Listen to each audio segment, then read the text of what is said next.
Assalamualaikum warahmatullahi wabarakatuh. Nama saya Ingrid Arnella Solang. Saya dari Prodi Tadris Bahasa Inggris Fakultas Tarbiyah dan Ilmu Keguruan IAIN Manado. Jadi di sini saya akan menjelaskan tentang fungsi dan kedudukan bahasa Indonesia. Bahasa Indonesia sendiri mempunyai dua kedudukan di negara ini, dan di antara kedudukan ini mempunyai fungsi-fungsi yang berbeda. Jadi di sini saya akan menjelaskan tentang kedudukan bahasa Indonesia sebagai bahasa nasional. Jadi pada tanggal 28 Oktober 1928, bahasa Indonesia telah diresmikan dan juga telah diikrarkan dalam Sumpah Pemuda sebagai bahasa nasional Indonesia. Dan bahasa sebagai bahasa nasional itu sendiri telah ada beberapa fungsi utamanya. Yang pertama, bahasa Indonesia sebagai identitas nasional. Yang kedua, bahasa Indonesia sebagai kebanggaan negara. Yang ketiga, bahasa Indonesia sebagai alat komunikasi. Yang keempat, bahasa Indonesia sebagai pemersatu bangsa yang berbeda suku, agama, ras, dan budaya.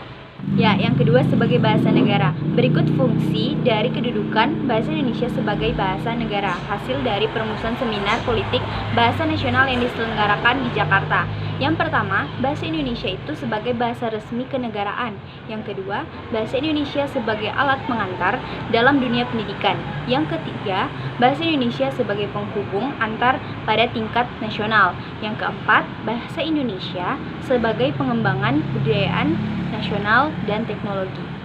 Jadi, adapun fungsi bahasa secara khusus. Yang pertama, mewujudkan hubungan interaksi dalam kehidupan sehari-hari, seperti kita bertukar pikiran dengan orang lain, tentunya menggunakan bahasa itu sendiri.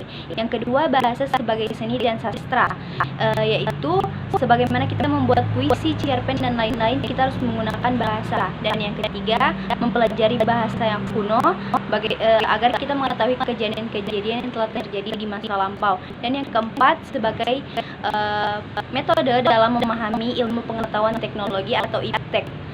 Manusia selalu mengembangkan ilmu pengetahuan dalam berbagai hal, bidang ilmu pengetahuan teknologi untuk mencapai taraf kehidupan yang lebih tinggi.